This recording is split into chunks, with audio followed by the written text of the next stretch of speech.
50 to 60 people who were in that chat room every day. They wanted to hear from you. What do you think of that? Well, that's what I'm finding across the state. Everywhere I go, I've spent 14 months building a large, efficient grassroots organization, and they're active and they're supporting me, and they are not happy with what the state party is trying to pull these days. Well, I've heard that. I heard that just a couple nights ago. I attended a candidates forum.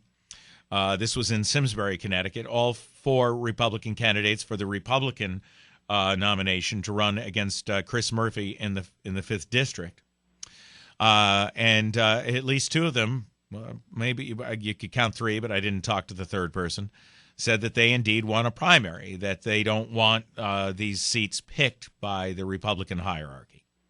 I think that's the problem. We, the people, want to have a voice. We deserve to be able to pick who is going to represent us in Washington.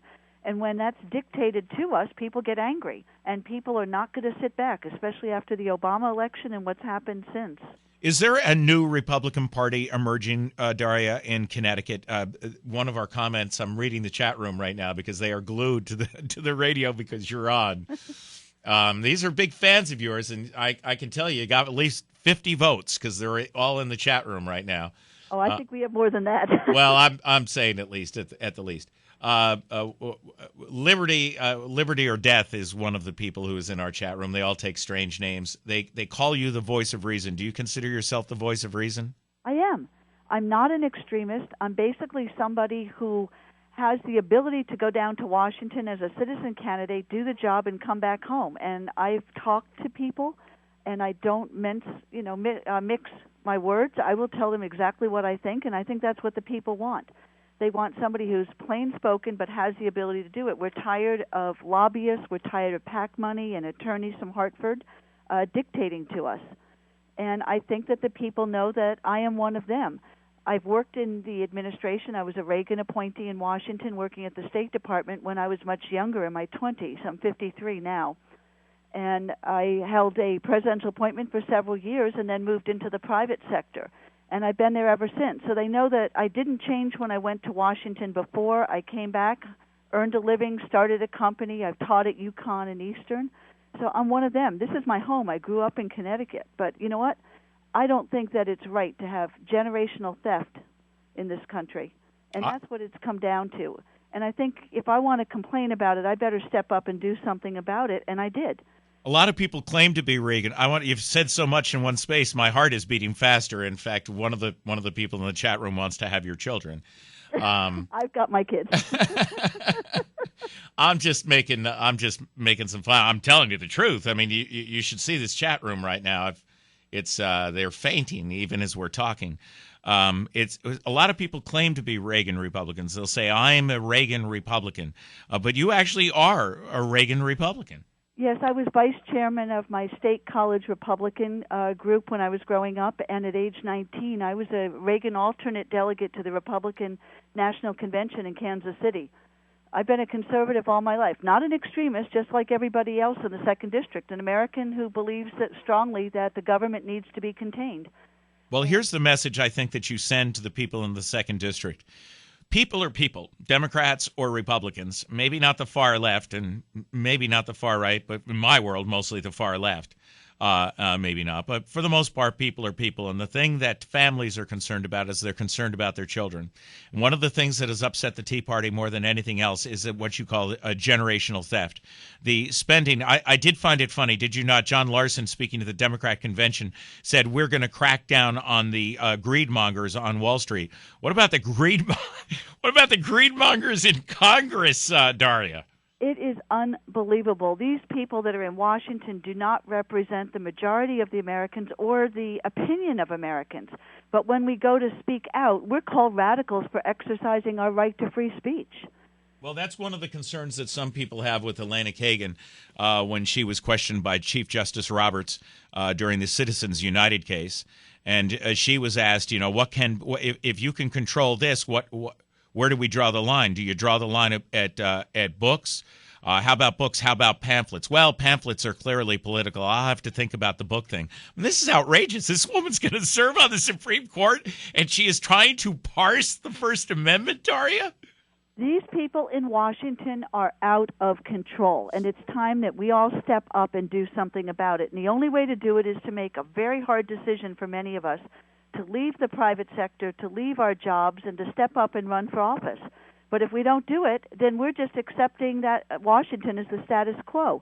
I don't know if you saw what Courtney sponsored recently, the Dairy Price Stabilization Act. I saw that, yes. I was outraged. I lived in China for a while when I was with the State Department, short periods. And this is looking like what they have over there with price control, where the government is going to align supply and demand. I taught political science. If my students came up and told me about this bill, I would tell them that's communism. Can you hang with me, Daria? I got to make a little money here. Would you mind? Sure. You're an interesting woman. Normally, I would say that's the end of the conversation, but you're a very interesting woman. It isn't often we hear this in Connecticut. I'll save this question. I'm going to throw the question out to tease my audience because they're going to love this. And then when we come back, we'll hear your answer. And the question is this: in Connecticut, they say you can't win unless you, even if you're a Republican, unless you sound a lot like a Democrat, that the people of Connecticut just won't vote you in. You've heard this argument. I heard this argument Thursday night. I want to hear what you have to say and about the rise of what you call a new Republican Party here in Connecticut and maybe in New England as well. We are talking with Daria Novak, who somehow survived USC and Georgetown and still remained a conservative. God bless you, woman. We'll be right back with her. Stay with us, please. Okay.